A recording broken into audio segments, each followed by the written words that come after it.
nilitoa azimio la umoja, the declaration of unity of the people of Kenya.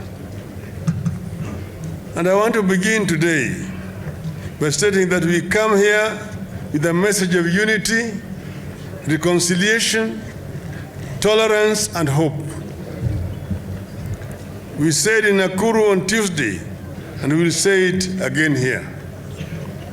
We must cleanse our country of the spirit of anger and bitterness, the spirit of revenge and entitlement. We must continue on a path that reconciles, unites, calms, and stabilizes our country. We must embrace forgiveness and not vindictiveness. We must make compromises and form coalitions and alliances for the sake of the nation. That effort cannot work at the national level when it does not exist in the regions that make up our nation. And so we are here to make a start at home with the assurance that we intend to carry this to the national stage. Our desire to unite our people and the country, the Azimio la Muungano, is a noble and worthy cause. It deserves our support. Nyanza has done very well on the matter of unity, and I want to recognize and thank our people and our leaders for the family spirit that prevails here. The region is cosmopolitan. Different communities have lived peacefully in this region since time immemorial. Even in the most tense of moments in our country, the people of this region have sojourned on fairly peacefully, even when they embrace different political affiliations. We are here to encourage a continuation of this spirit and to strengthen it.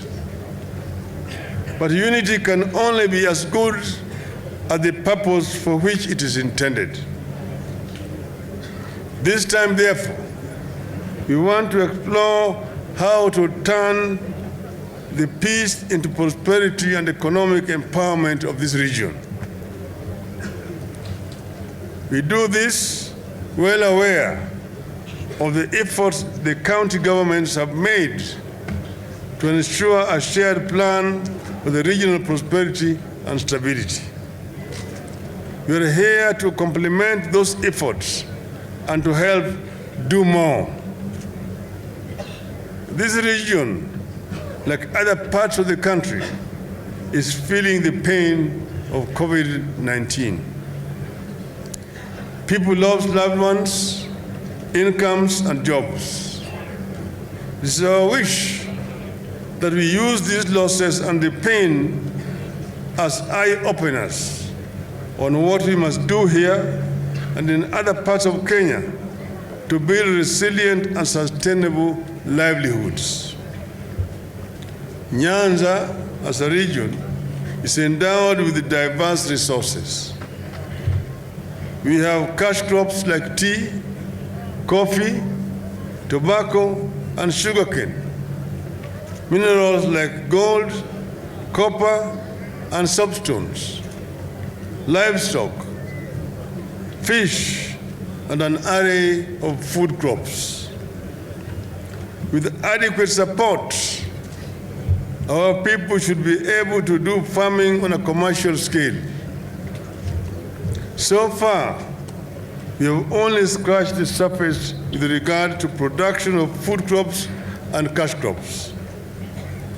We need to focus on how to provide farmers with high-yielding seeds, help them with reclamation of the land, preservation of water sources, and all else they need to feed the emerging towns and the entire nation. Very little effort has gone into value addition and industrialization. There is no reason why coffee, tea, bananas, and vegetables from Kisii or Kuria cannot be processed here and marketed as refined produce of Kisii or Kuria.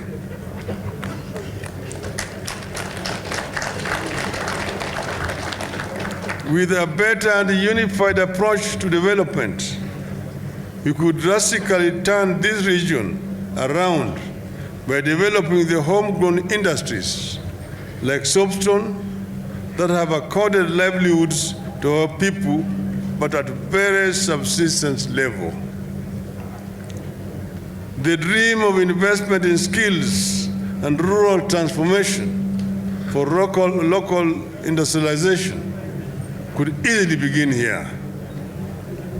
We can do more to sufficiently organize the informal food markets where food is bought and sold.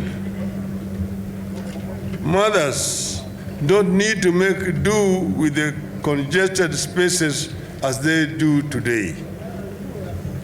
We need innovative ways to address tribulations of rural women and the girl child, including access to credit, healthcare, and education, which are among the many challenges they face.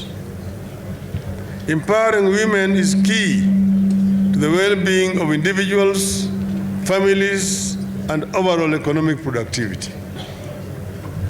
We can do more to help the farmers transport food from where surplus is to where it is in short supply.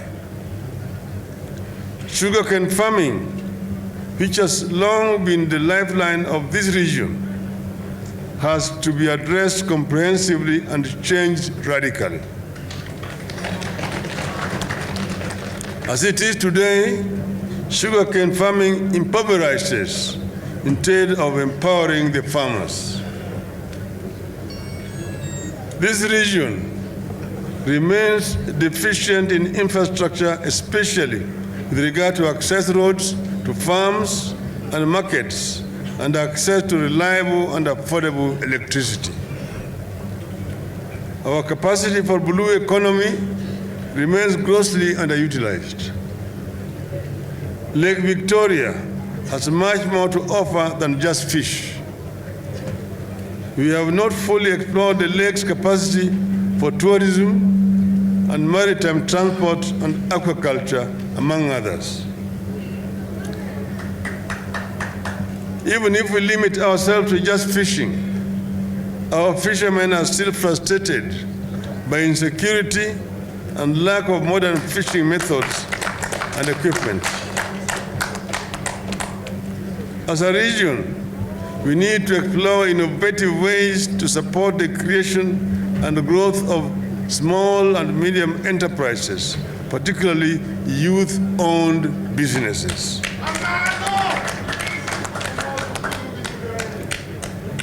Upcoming small-scale traders in those markets like Darajambili and others need protection from competition from foreigners and neighboring counties and countries and punitive taxation.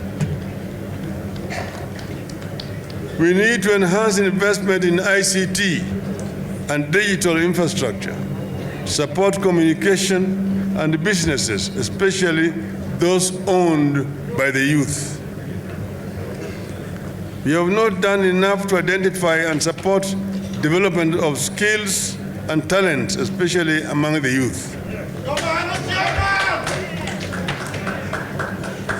Take sports, for instance. This region has abundance of born soccer wizards and athletes.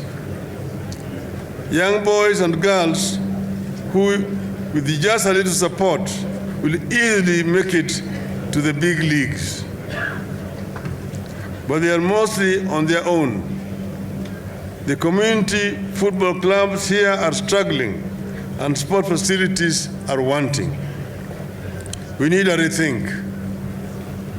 It is possible for us to set up a regional body dedicated to identifying skilled youths, organizing regional competition, organizing training camps for them, and helping them access opportunities locally and abroad.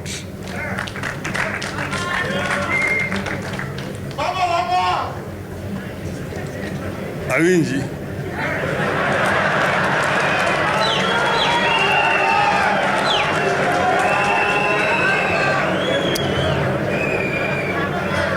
Our most precious resource here as a country is our people.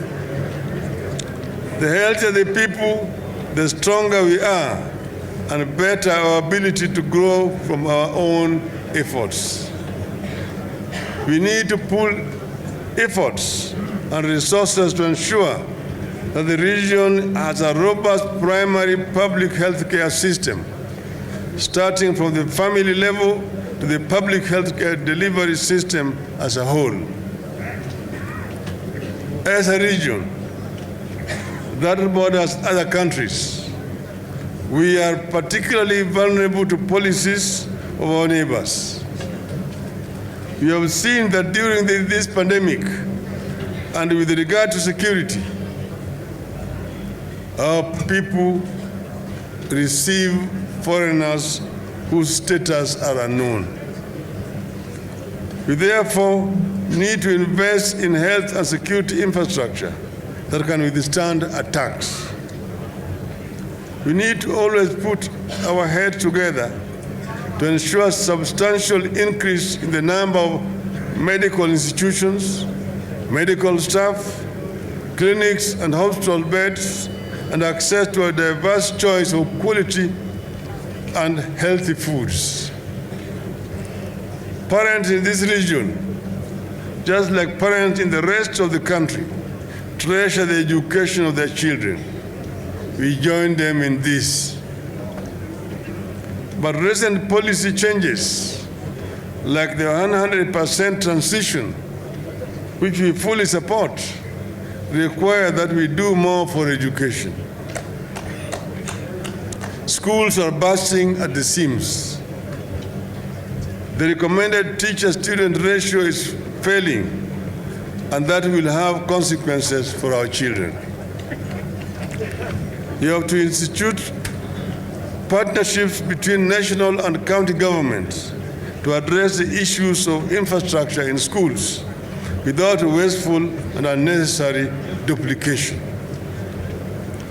So, ladies and gentlemen, we are here to appeal that we join hands as a region, get our political act together, pull in one direction, and use the unity to create opportunities for our people and the nation in return.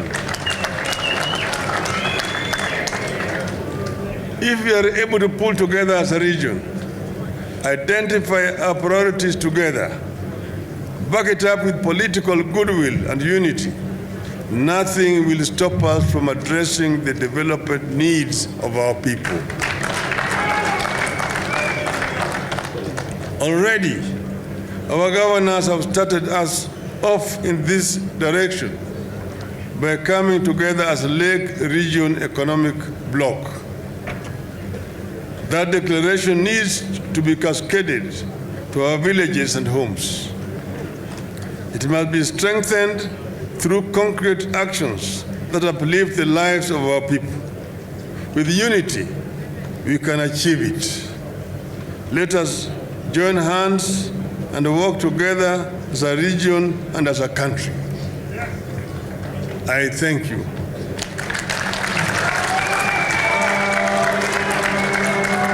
And we say, inawezekana. Umoja. Umoja. Umoja. Umoja. Umoja. Asanteni sana. Thank you very much.